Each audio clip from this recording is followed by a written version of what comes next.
ایمان سے مخاطب ہو کر کہہ رہا ہے، اے ایمان والو، اس میں صرف مسلمان شامل ہیں، صرف مسلمان شامل ہیں۔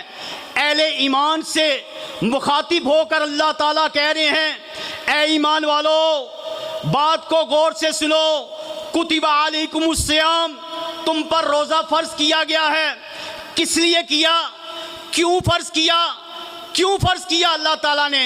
لعلکم تتقون، لعلکم تتقون، لعلکم تتقون، تاکہ تم متقی بن جاؤ، تمہارے اندر تقوی پیدا ہو جائے، تم اللہ کا ڈر تمہارے اندر پیدا ہو جائے۔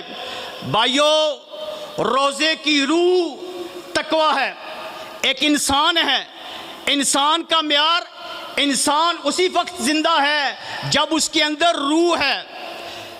اس انسان اسی وقت زندہ ہے جب اس کے اندر روح ہے۔ روح چلی جاتی ہے تو یہ 6 فٹ کا قد، یہ مال دولت والا، یہ پھر مردہ کہلاتا ہے۔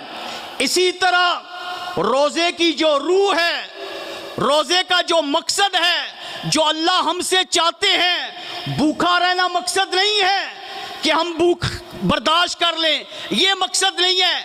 اللہ نے روزہ اس لیے فرض کیا ہے لعلکم تتقون، تمہارے اندر تقوی پیدا ہو جائے۔ اب تقوی کہتے کس کو ہے؟ دیکھیں نا، قربانی دیتے ہیں، اللہ نے کہا لن ینال اللہ لحومھا ولا دماؤھا ولکن ینالہ التقوی ولکن ینالہ التقوی منکم۔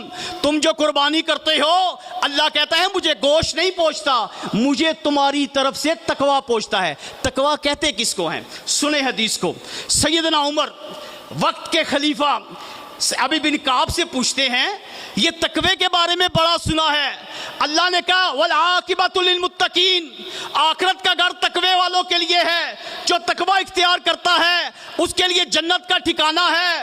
ہر قوم نے، ہر نبی نے اپنی امت کو کہا لعلکم تتقون، لوگوں تقوی اختیار کرو۔ اے ابی بن کعب، مجھے تقوی کے بارے میں بتاؤ۔ اللہ اکبر، کتنے بڑے صحابی ہیں، کتنی شان ہے، لیکن علم پوچھتے ہوئے شرماتے نہیں ہیں۔ اپنے سے چھوٹے درجے کے صحابی سے پوچھتے ہیں مجھے تقوی کے بارے میں بتاؤ۔ انہوں نے پھر بڑی اچھی مثال سے بتایا۔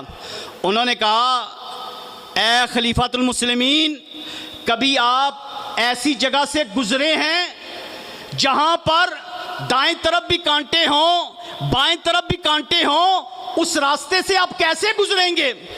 کہا جب میں وہاں سے گزروں گا اپنے کپڑوں کو بچاتا ہوا گزروں گا کہ میرے کپڑے ان کانٹوں کے ساتھ لگ کے خراب نہ ہو جائیں، برباد نہ ہو جائیں۔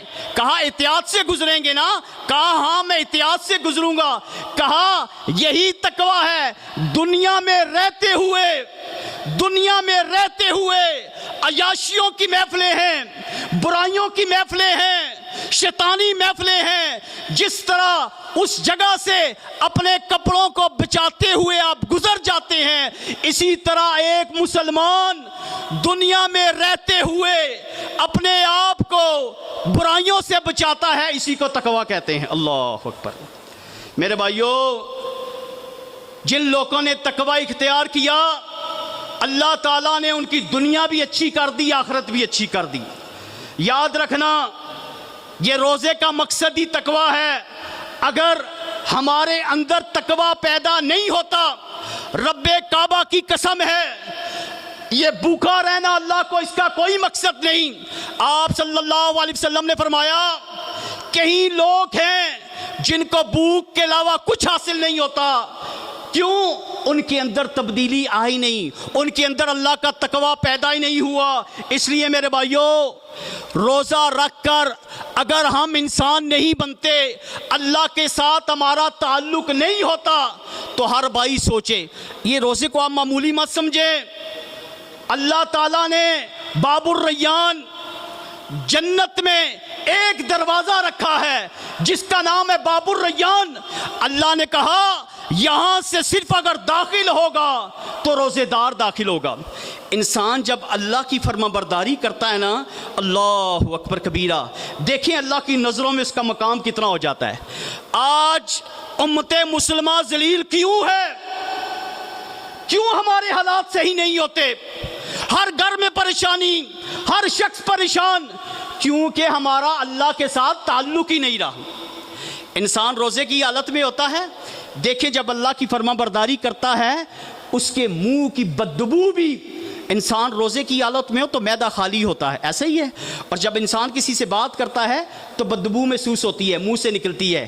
اللہ کہتا ہے تجھے تو یہ بدبو آتی ہے، لیکن رب کعبہ کی قسم ہے یہ میرا فرما بردار ہے، اس کے منہ کی بدبو بھی کستوری سے بھی اہم ہے۔ اللہ اکبر۔